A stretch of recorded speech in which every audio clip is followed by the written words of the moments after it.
1918, un año que vivió grandes acontecimientos en la humanidad. No hablamos de la plaga de Justiniano que destruyó entre el 13 y el 26% de la población estimada en el siglo sexto, ni la tuberculosis VIH que en la actualidad ha dejado aproximadamente 35 millones de víctimas. Estamos hablando de la gripa española, la primera y más letal epidemia del siglo XX, que se había expandido por los 5 continentes, arrebatando la vida de aproximadamente 50 millones de personas en todo el mundo, entre marzo de 1918 y febrero de 1919. Aunque no se sabe con exactitud el origen de la epidemia, el primer registro fue en marzo de 1918, en una instalación de caballería en Kansas, Estados Unidos. Tras una quema de estiércol de caballo, un cocinero de la Armada se reportó en el puesto de salud de la instalación militar con dolor de garganta, fiebre y malestar. Minutos después llegó otro hombre con la misma razón. Al mediodía ya era 107, al final de la semana 522. Los infectados por la gripa española en 1918 presentaban alteraciones nerviosas y respiratorias, padecían neumonía, desaliento, insomnio, delirio, vértigo, bronquitis, trastornos gastrointestinales y hasta se ahogaban con sus fluidos corporales. En abril se dieron reportes en Francia, lugares de ese país donde desembarcaba el ejército estadounidense. En mayo se registraron casos en Inglaterra, España, Italia y el norte de África. En junio se dieron los primeros casos en China.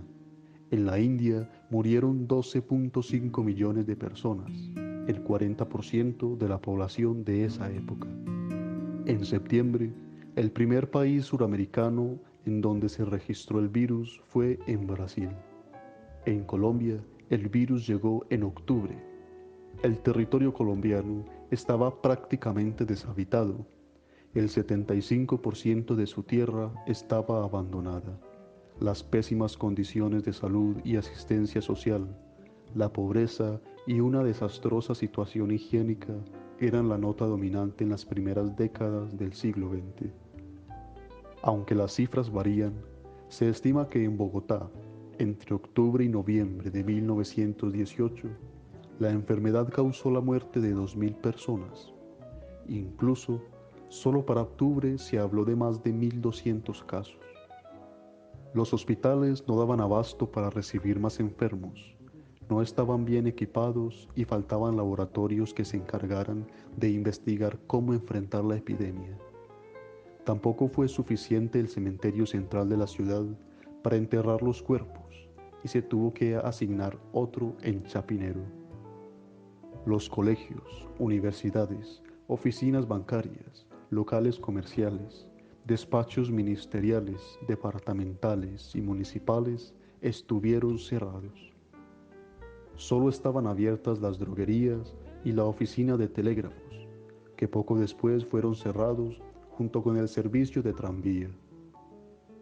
Algunas de las acciones emprendidas por el gobierno fueron pedirle a la alcaldía de Bogotá la higienización de la ciudad, el pago de comisiones médicas para visitar a los enfermos, el suministro de medicamentos y una junta de socorros que consistió en la asistencia médica en barrios populares para quienes no tuvieran recursos.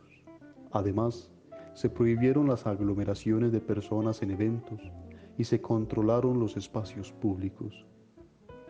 Los controles fueron tardíos porque en un comienzo no se creyó que fuera una amenaza y no se establecieron medidas de cuarentena. Igualmente, pocas entidades estaban preparadas para atender la crisis. Entre el 21 y el 31 de octubre se registraron las primeras 9 muertes en Tumerqué y Venta Quemada, 3 en Tunja y 4 en el extremo final de la ruta. En noviembre de 1918 hubo 2.019 muertes en Boyacá, con una tasa de 4.8 por 1.000 habitantes y predominio en menores de 5 años y ancianos. La mayor altura sobre el nivel del mar resultó ser un factor de riesgo para la muerte por la gripa. El 54% eran mujeres. La mayor mortalidad ocurrió en noviembre. Por grupos de edad se encontró una mayor afectación de los menores de 7 años y del grupo de 8 a 18 años, junto con los mayores de 60. El grupo de edad con menor afectación fue el de 20 a 40 años. Por la pandemia resultó afectada en mayor proporción y con mayor intensidad la población de las zonas andinas ubicada a mayor altura sobre el nivel del mar. Sin embargo, en Cartagena se registró 23 muertes por gripa. El 1 de septiembre se reportó el primer caso, lo que indica que fue la costa Caribe el lugar de ingreso de la pandemia de 1918 y no Bogotá. Con las condiciones de pobreza en Colombia y hacinamiento, la letalidad aumentó. Las empresas privadas asumieron el control y la atención de las víctimas, dada la ineficiencia del Estado. No había una higiene pública. Las calles eran llenas de lodo y de polvo. Se considera como un milagro la resiliencia de las ciudades.